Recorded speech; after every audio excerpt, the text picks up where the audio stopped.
kila mtu anyamaze. Nataka kukariri shairi ya mheshimiwa. Nataka kukariri shairi. Ruto, asante sana kwa maneno umefanya. Maana unga umeshuka hapa. Kibwagizo tena, kibwagizo Ruto. Kibwagizo tena Ruto.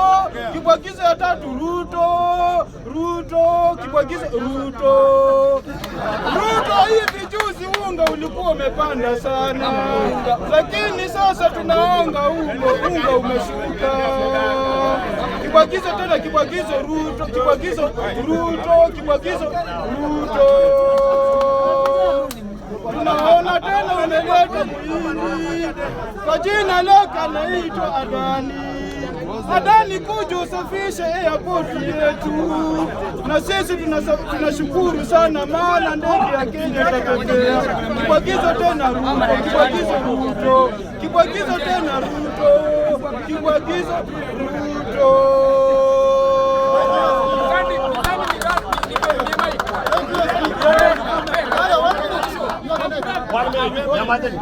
Ngoja kwanza, mimi nataka kutuma salamu State House. Nataka kutuma salamu State House kwa mheshimiwa mheshimiwa William Samuel Ruto. Ruto tunakuomba ile kanisa ambayo ilikuwa inakuja State House iendelee kukuja, mwana wa Kenya wengi wamechanganyikiwa sana, na hiyo maombi ilikuwa inasaidia sana.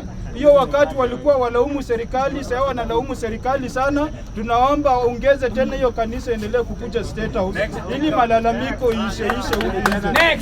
Sasa tena natuma salamu nyingine. Mimi ni mtu wa kutuma salamu. Lazima nitume salamu. Lazima nitume salamu ama nisitume? Nitume salamu ama nisitume? Wacha nitume salamu. Wacha nitume salamu. Ruto, ninatuma tena salamu ingine kwa msichana wako anaitwa Charlene Ruto.